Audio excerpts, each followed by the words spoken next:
My sister married my rich fiancé while I was traveling. When my sister saw me coming home, she yelled, "I married your rich fiancé. Now please don't cry." Hearing this, I fainted in shock.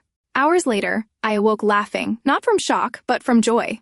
The person my sister married was actually... My name is Anna, and this is my own story. Came back to America after a week on the road. The kind of week that leaves grit under your nails and a bus map still rolling your head. Work had sent me from New York City to Chicago and then home to Cleveland. The late train woke me out after midnight. I paid $32 for a taxi that smelled like coffee and rain. I asked the driver to take Birch Street slowly, so I could look at the houses when our small blue house came. Interviewed 2 windows like kind eyes, a crooked rail on the steps, and a porch that remembers every boot. It felt like the first deep breath. After a long day, my sister Layla was waiting on that porch as if she had been there for hours. She held the post with both hands. Her knuckles were white, and her face had that tight look. I knew from when we were kids and hiding a broken vase. I waved and dragged my suitcase over the same crack in the walk that always tries to trip me. The wheels rattled in their old friendly way. "Hey," I said, smiling just because I was home, because this was America and our little house, and the night was kind. I thought she'd smile back. She did not. Her mouth trembled, and her eyes flipped to the door and back to me like a bird that cannot choose a branch. I set my bag on the first porch plank. The wood gave its hollow knock in reply. The sound that says you belong here from the doorway, I could see into our living room couch that sags in the middle. The maple side table we haggled down to $60 at a garage sale. The framed map of America with pins in the cities we love. The house smelled like lemon soap and the last warm air of late summer a moth. Circled the porch light and then rested on the white paint like a thumbprint. What happened? I asked, is it money? Is it the car? Is it Mom's old house papers? Again? I had a list of small problems we could fix with time and common sense. Lila did not wait for another word. She blurted clear and sharp, "I married your rich fiancé. Now please don't cry." The sentence landed between us like a box that is heavier than it looks. I heard the light, the soft buzz of that tired moth. The street went quiet, the way a street goes quiet when it is listening. It felt like the world took one big step to the left and forgot to bring me with it. My knees let go without asking me first. I reached for the rail and caught nothing but air.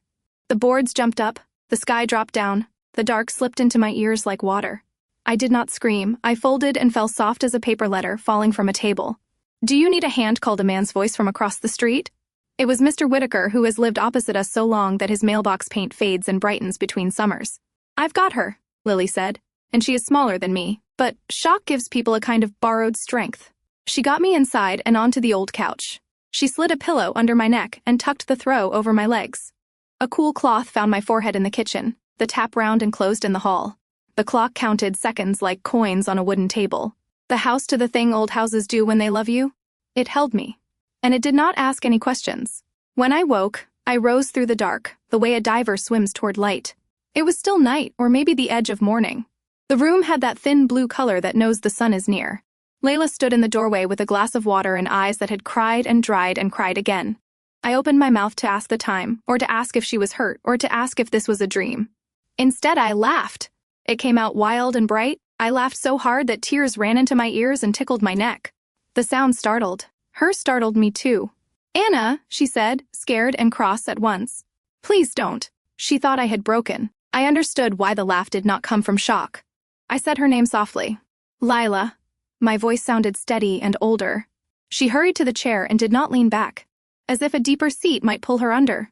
She set the water on the maple table, and a thin line slid from the rim and made a small round coin on the wood. "You don't understand," she whispered. "I married him, Grant. There wasn't time to tell you we went to the courthouse. He paid $120 for the license. I wore that plain white dress you liked because it felt simple and good. We did it quickly. I was afraid that if we waited, you would come home and it would hurt you more." She wiped her eyes with a heel of her hand, like a child. "Please don't cry. Grant." His name lay in the room like a heavy coat thrown over a chair. I looked at the coat on the hook by the door. The one he bribed cost PS 400 piz. The one that still held the clean, borrowed smell of a store that was not ours. He had a way of holding a wine list like it was a plan. He had a way of saying the names of cities: New York City, Chicago, Cleveland. As if each name alone could build a ladder to the life. He talked about money as if money were a friend who might shake his hand and call him brother. If only he wore the right shoes, he could make a bill seem like a bouquet. He could make a price tag sound like a promise. I knew those tricks. I had learned them the hard way, number by number. "Listen to me." I said, and I met her eyes and kept them. I breathed in and felt the house around us. Old wood study under new paint, simple things in their places, the couch clock, the lemon soap. Each one is a small truth you can touch. You ask me not to cry. I said I am not going to cry. I stood slow but sure. And the room tilted and then settled like a small boat that finds its balance. I pulled the curtain back with 2 fingers. Mr. Whitaker's porch. Light had gone dark. The street was empty. The blue in the window was a little thinner. Morning was coming, even if it did not know it yet. I let the curtain fall and turned back to my sister. I'm not broken. I said, I'm free. The words surprised her. They surprised me too, but they were true in the way the rail is crooked and the step is chipped and the paint is blue. I wasn't happy that a promise had been bent out of shape. I wasn't happy that a wedding had been rushed like a sale on a street corner. I was happy because I knew something Layla did not know yet. Something real and countable measured in dollars and in facts. And in the weight of a ring I had placed in a drawer before I left for Chicago. I stood there in our small American house with the map of America on the wall and the smell of soap in the air. I laughed again, not from pain but from joy, because I knew something Layla did not know yet. I sat up on the couch and told Lila we needed to talk, not fast, not loud, just steady.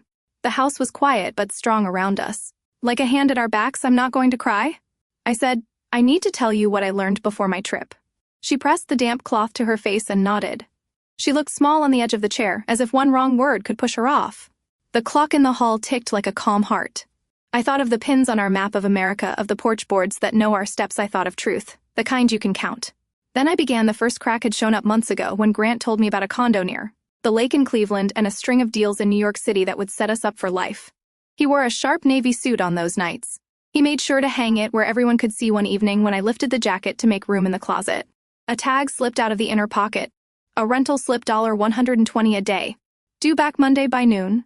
He said the PS 700 watch on his wrist was a family piece, but the crown stuck. And the brand name was spelled wrong on the clasp. The car he posed with in front of the house had a dealer plate and a thin paper tag tucked in the back window. Later, I found the lease statement in his glove box, $1,200 a month for something that never truly belonged to him. Money talk came easy to him, like a song he had practiced. He would hold a menu like a stage prop and order the most expensive thing with a brave little nod. Then when the server walked away, he would lean close and whisper that a payment was stuck. And would I mind sending him $85 just this once? Because his account would clear at midnight once at a fancy steakhouse on Euclid Avenue. He handed over his card with a flourish, and while the server was gone, he asked me to spot him a small bridge, his words until a bonus landed. The bonus never did. When we got home, I found a folded bill in his coat pocket for the suit rental. 3 days at $120, a total $360 plus a late fee that made the numbers feel like a bruise.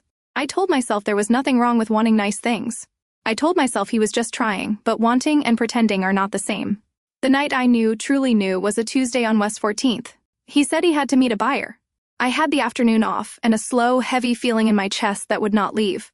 I took a walk and drifted toward the corner where the old garage sits. The one with the hand-painted sign and the smell of oil that lives in the air.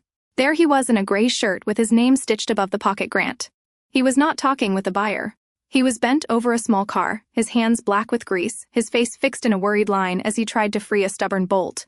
A woman named Rosa, the manager, saw me watching and waved me into the shade. She offered me water. She said he was part-time, that he was good with carburetors, but late with lunch money, and no, he did not own the place. She said it kindly, like she was sorry to be the one holding the light.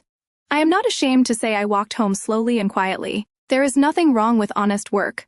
A mechanic keeps America moving, but lies break the axles of trust. That night, when he bragged that he had $50,000 saved, I asked him to teach me his secret. He opened a budgeting app to show me a sample plan, and for a breath long second, the true balance flashed $312. He covered the screen and laughed, saying the display was lagging. At the top of his drawer, I later found letters about overdrafts and a note. He had written to himself, "Look rich, be rich," as if the first could ever become the second by force of will. I did not confront him that night. I packed for my trip to Chicago and then to New York City and back to Cleveland. I put the ring in the maple table drawer beside the spare keys. I wrote a short note to myself on the back of an old receipt. Truth is better than shine. I needed space to think in straight lines, not the loops his stories made. On the train, I watched the fields and the towns pass and felt my chest grow light. Each mile felt like a clean bill paid in full. By the time I crossed into New York City, I knew I would end the engagement. All that was left was to say it. So when I came home and heard Lily's words on the porch, I married your rich fiancé, my body fell before my mind could speak. And when I woke, I laughed not from shock, from the sudden lift of a weight I had already laid down. Lily's face went through clouds as I spoke, doubt, hope, fear, shame. She searched for a ledge. He told me about the condo, she said almost to herself. He said the mortgage was a breeze. He said his watch was insured for PS 700. He said his car would be ours next year. She rubbed her thumb over the edge of the damp cloth, like it could erase the numbers. I told her about the garage on West 14th. I told her about the 120 suits and the 1,200 lease and the 85 whispers. The $312 truth. I told her there is no sin in being poor and no sin in fixing cars. The sin is in turning a person into a ladder and climbing them to reach a dream that is not real. She looked around our living room like it had changed shape, but it hadn't. Couch still sagged in the middle. The map of America still held our pins. Porch still waited for morning. He said, "He loved me," she whispered. He said, "He loved you before that." I nodded. He loves the look of money. I said he loves rooms where people believe. But love without truth is a costume. It will tear when you breathe. She shut her eyes and took a long square breath and opened them again. Something steady moved into her face, like a light that had been behind a door all along. We sat there while the blue window turned gray, and then pearl. The city woke in small sounds. Truck on the far block, a bird on the gutter, a neighbor's cattle beginning to whisper. "What do we do?" she asked. I reached for her hand. "First, we don't blame ourselves for someone else's show," I said. "Then we count what is real. We have this house, we have our work, we have each other, we have the truth." She nodded, and a tear slid down, but it was clean, not the hot kind. I brought her the glass, and she drank. I laughed, I said, because I was free. The words settled in the room like coins in a jar, clear, simple, and ours outside. The light climbed our porch, rail, and inch by inch showed everything as it was. The mask had come off. When I finished telling Layla everything, the garage on West 14th, the rented suits, the PS 700 watch with a misspelled clasp. It was as if all the air left the room. Her lips parted, then closed again. She tried to stand and didn't quite make it. Her knees buckled the way mine had on the porch, and I caught only her sleeve before. She sank onto the rug and tipped sideways against the couch for a breath. The house hummed in my ears. I thought the lights had dimmed. I lifted her head to the pillow and called her name until her eyes fluttered open. When she focused on me, she made a small sound that I will never forget, a sound like a string pulled too tight. Then she cried into my shoulder, not loud, not dramatic, just studied tears that wet my collarbone while I held on and felt the truth settle around us, like cold wind. The wind kept blowing in the days that followed, came through the mail, slot first, hard and unsentimental, a crisp envelope with a barcode. And his name brought a suit rental statement. 3 days at $120, a late fee, total $360. Past 2. Another bill arrived with a balance of $7,480 from a credit card. He had assured Layla he kept only for points. The car dealer sent a notice with red letters across the top. The monthly lease at $1,200 was 2 payments behind. I lined the envelopes on the maple table. We read them like road signs to a place we did not want to go. Layla stared at the numbers until they stopped being symbols and turned back into weight. It was not the money alone. It was the difference between the shine he sold and the brass we could afford. It was the proof that every boast had been a borrowed coat that would have to be returned. We did the ordinary, brave things people do when a life splits along the scene. Lila called the courthouse to ask what a quick marriage meant when it came apart even quicker. I found the number for a lawyer in downtown Cleveland whose office had a view of the river and a waiting room plant that tried its best to look alive. Her name was Margaret Owens. She wore plain shoes and a plain gray dress, and she didn't mistake plain for weak. She listened without interrupting, then wrote down dates and totals and asked simple questions in an even voice. The consultation fee was $150, and as I counted out the bills at her desk, I felt oddly grateful to be paying for something that was real. Miss Owens slid a thin packet across to Lila and pointed to the lines that mattered. "You will be fine," she said. "It will not feel fine at first, but you will be, while we waited for papers to be stamped and filed, the house changed color, the Whale Lake does. When a cloud passes, it had always been a little blue place on a little American street. But now the light seemed truer, like we had rubbed a film off the glass. We took the watch with a bad class from the hallway dish and put it in a drawer. We hung our coats on the hooks and left space where is used to sit and preen. I wrote out a list on a yellow pad, cancel the forest for this celebration dinner. He had promised, yet never booked. Return a bottle of wine that had been bought on hopes. Called the bank to close the account he'd opened with Lily's name and a story about investment, ordinary tasks. but each item checked off felt like dollars saved and breath scanned. Grant came by only once, which was once too many. He did not like a man who belongs, tapped like a salesman. I met him on the porch because that was where I had fallen.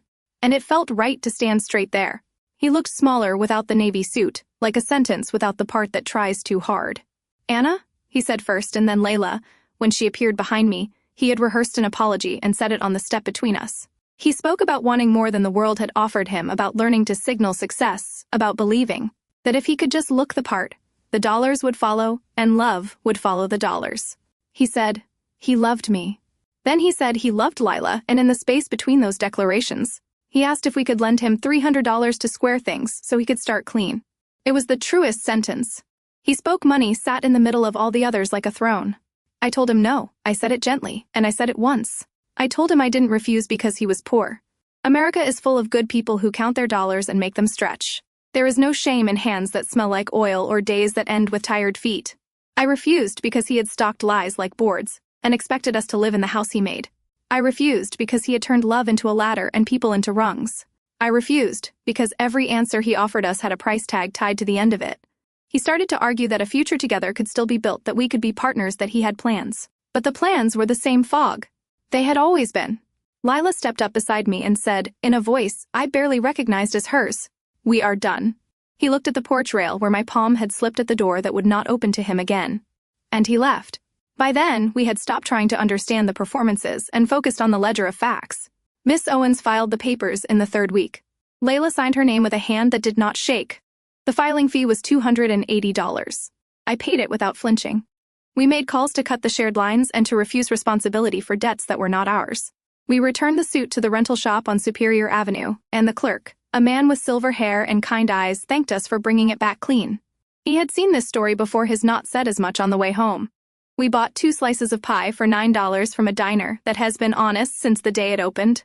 We ate them at the counter with our coats still on. Forks clicking on thick white plates. I felt the first true hunger I had felt in weeks at home. I tacked a fresh pin on our map of America over Cleveland, not for a trip, but for a place survived. "What truth costs?" I wrote on a small card and slid the card behind the frame. The cost, as I counted, it was measured in dollars, $360. $7,480, $1,200, $150, $280.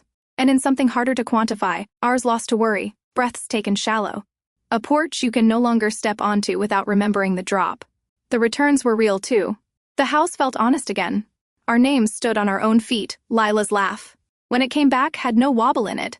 Sometimes late, we would sit at the maple table and add small columns, groceries, utilities, a little saved for winter. We would feel rich in the way that matters light, studies solvent in spirit. When the decree came by mail, 2 stapled pages in a plain envelope, Lila read it once and set it down. She did not cry. She stood at the sink and washed 2 glasses and dried them with a towel that hung on the oven door. "We're free," she said, and then she smiled at me. The quiet kind of smile that knows a bill paid is a victory. I folded the papers and placed them with the receipts we had kept, not as trophies, but as proof that we passed through and came out the far side with our own names intact. The wind eased, the house warmed on the porch. The crooked rail waited for a hand that would hold tight and tell the truth. I started fresh because forward was the only clean direction. I took a bus to Boston, still in America, and found a tiny brown house with a sloped roof and a red door that needed paint. The price was $210,000, too large to feel safe. And just right to feel honest. The porch boards sagged and the gutters leaned. But the place looked me in the eye. I made a list on a scrap of a receipt.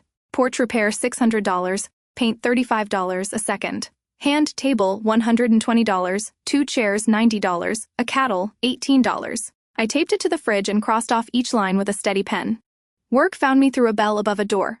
The bookshop on Charles Street needed morning help, and I needed the quiet trust of shelves. I stopped travel guides, cookbooks, and well-loved paperbacks, and I saved $50 from every paycheck because saving felt like breathing. That is where I met Adam Brooks on a wet Tuesday. He shook rain from his coat, asked for a slim poetry book, and smiled when I found a used copy with PS4 penciled in the corner. He paid $6 and left a kind note with his name. He was a public school teacher, a man who wore time, not status, on his wrist. Adam came back on small weather days. He liked good work with a clear finish, so on Saturdays he helped me sand the porch rail. While I painted the door, the brightest red the hardware store sold for $35. We ate grilled cheese and split a 9 pie from the corner bakery.